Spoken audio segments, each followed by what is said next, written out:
Bismillahirrahmanirrahim. Assalamualaikum warahmatullahi wabarakatuh. Hamdan wa syukranillah ma ba'du. Teman-teman sekalian yang dirahmati Allah Subhanahu wa taala, izinkan saya Ma Bintang, mahasiswa Institut Agama Islam Tazkiyah, Hukum Ekonomi Syariah, insyaallah di sini akan menyampaikan salah satu kaidah fikih yang berbunyi la dororo wa la dirara.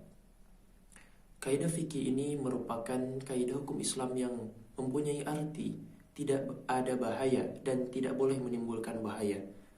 Artinya, dalam hukum Islam tidak diperbolehkan melakukan tindakan atau perbuatan yang menimbulkan bahaya, baik bagi diri sendiri maupun orang lain. Selain itu, kaidah ini juga mengajarkan untuk menghindari tindakan yang tidak memberikan manfaat dan merugikan. Adapun implementasi kaidah la dororo wa la dirara ini terhadap aspek ekonomi Islam itu sangat penting dalam mengatur kegiatan ekonomi agar tidak menimbulkan bahaya dan atau yang berpotensi merugikan orang lain.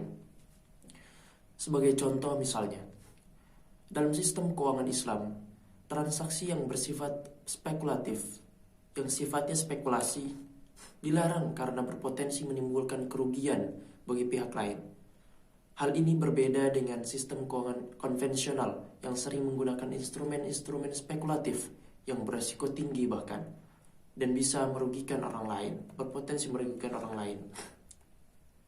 Selain itu, kaidah ini juga diterapkan dalam kebijakan ekonomi pemerintah. Misalnya, dalam hal memberikan subsidi yang tidak tepat sasaran dan hanya menguntungkan pihak tertentu saja akan merugikan orang lain dan tidak memberikan manfaat yang sesuai. Oleh karena itu, kaidah la dororo wa la dirara mengajarkan untuk menghindari kebijakan yang merugikan dan tidak memberikan manfaat yang sesuai. Apa yang disebutkan yang di awal tadi. Adapun dalam konteks produksi dan perdagangan, kaidah la dororo wa la dirara juga mengajarkan pentingnya menjaga keseimbangan antara keuntungan bisnis dan kebutuhan masyarakat. Produsen dan pedagang harus memastikan bahwa produk atau jasa yang ditawarkan tidak menimbulkan bahaya bagi konsumen atau merugikan konsumen. Dalam suatu perdagangan, prinsip adil dan transparan harus diterapkan dalam semua transaksi untuk menghindari praktik yang tidak sehat atau merugikan seperti yang disampaikan tadi. Teman-teman yang dirahmati Allah Subhanahu wa taala, insyaallah akan disampaikan beberapa contoh konkret. Akan disampaikan beberapa contoh yang berkaitan dengan implementasinya terhadap ekonomi Islam. Yang pertama yaitu larangan riba dalam sistem keuangan Islam. Riba atau bunga adalah salah satu praktik keuangan yang seringkali merugikan tentunya dan tidak sesuai dengan prinsip-prinsip ekonomi Islam. Oleh karena itu, dalam sistem keuangan Islam, riba dilarang dan transaksi keuangan harus dilakukan secara adil dan berlandaskan prinsip bagi hasil. Ini salah satu contoh implementasi dari salah satu kaidah fikih yang berbunyi la dororo wa la dirara.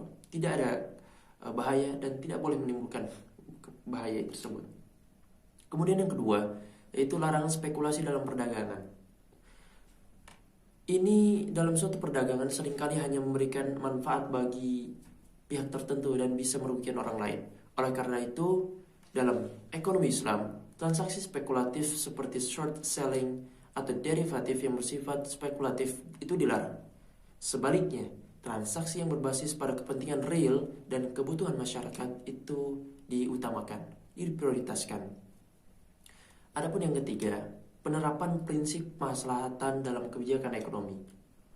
Dalam penerapan kebijakan ekonomi, prinsip kemaslahatan yang diterapkan agar kebijakan tersebut tidak merugikan pihak lain. Misalnya, Kebijakan subsidi harus tepat sasaran dan memberikan manfaat yang sesuai dengan masyarakat. Yang keempat, perlindungan konsumen dalam produksi dan perdagangan. Seperti yang disebutkan di awal tadi, produsen dan pedagang harus memastikan bahwa produk atau jasa yang ditawarkan tidak menimbulkan bahaya bagi konsumen atau merugikan konsumen. Hal ini dilakukan dengan memberikan informasi yang jelas dan akurat tentang produk atau jasa yang ditawarkan. Terakhir, yaitu larangan monopoli dan oligopoli.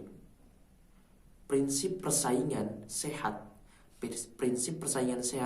harus diterapkan dalam ekonomi Islam untuk mencegah terjadinya monopoli atau oligopoli yang bisa merugikan konsumen. Persaingan sehat akan mendorong inovasi dan kualitas produk yang lebih baik serta harga yang lebih terjangkau bagi konsumen.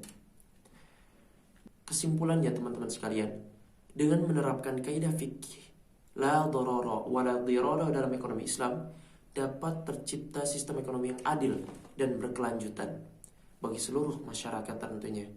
Prinsip-prinsip ini akan memastikan bahwa tidak ada tindakan yang merugikan pihak lain dan memastikan kepentingan masyarakat terpenuhi.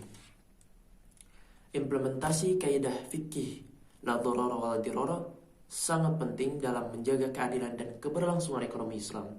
Prinsip-prinsip ini harus diterapkan dalam setiap transaksi ekonomi untuk memastikan bahwa tidak ada tindakan yang merugikan pihak lain dan memastikan kebutuhan masyarakat atau kepentingan masyarakat terpenuhi.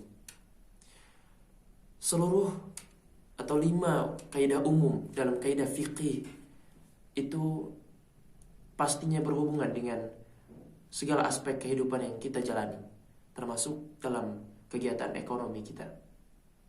Dan salah satunya yang berbunyi dan salah satunya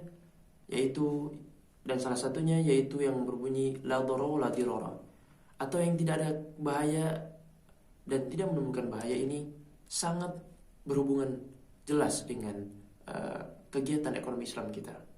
Mudah-mudahan bermanfaat. Wabillahi taufiq wal hidayah. Nasrun minallah fathun qarib. Basyiril mu'minin. Wallahul muwaffiq ila aqwamit thoriq. Mohon maaf bila ada kesalahan. Silakan teman-teman jika ada yang keliru di komen di bawah. Terima kasih. Assalamualaikum warahmatullahi wabarakatuh.